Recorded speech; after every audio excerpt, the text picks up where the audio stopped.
Woodstock, New Brunswick was known for many things at the turn of the 20th century. It was a place of commerce, of religion, of community, and of course crime and punishment. Today we're going to talk about a very interesting case involving one of the only hangings in the early 1900s in New Brunswick, and involves the case of George Gee.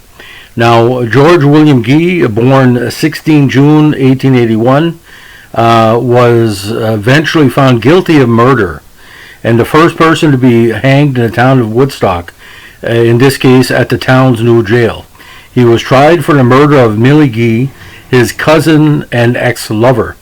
The trial took place in the old Carleton County Courthouse, and he was hung in the Woodstock jail. Now, George and Millie had been seeing each other for 3 or 4 years when Millie lost interest and asked him not to see her anymore. Shortly thereafter, she was hired to look after the house and children of Benny Gee because his wife had left him. She stayed in the house next door with Benny's sister Catherine and her husband Daniel Crane. On Saturday, 12 March 1904, George arrived at Benny's residence with a Lee Enfield rifle that he had borrowed from Lieutenant Weldon W. Melville. He had been drinking steadily for most of the afternoon, but was friendly enough when he arrived and left the rifle at the door. He stayed late, playing cards with Benny, and continued to drink until 3 in the morning, when George announced that he would leave and was helped to the door by Millie. As he was going out, he uttered his later famous words, "I suppose you don't know that this is the night you're going to die." He then turned around, picked up the rifle, and fired.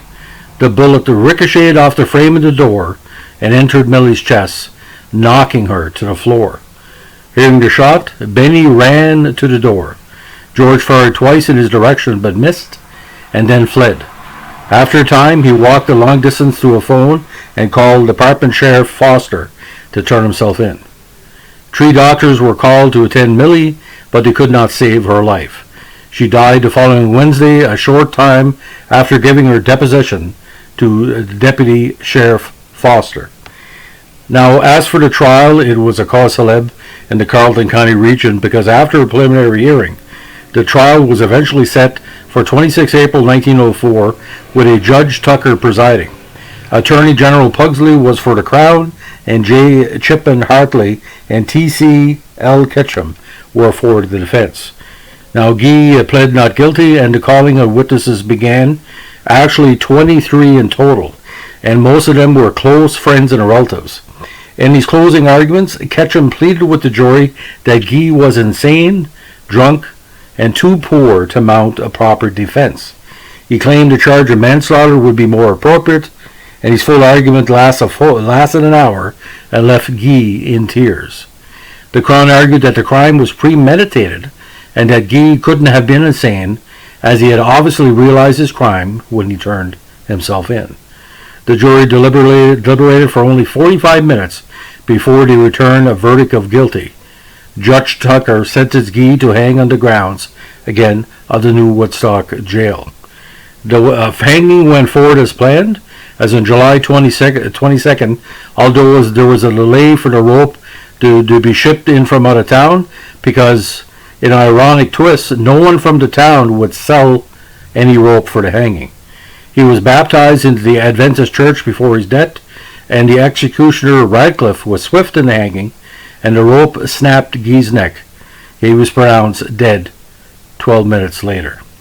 This is a breakdown of the George Gee murder case, which led to his execution. One of several true crime podcasts on my YouTube channel. I do these infrequently to shine a light on the criminal process in various jurisdictions throughout New Brunswick in the 20th century.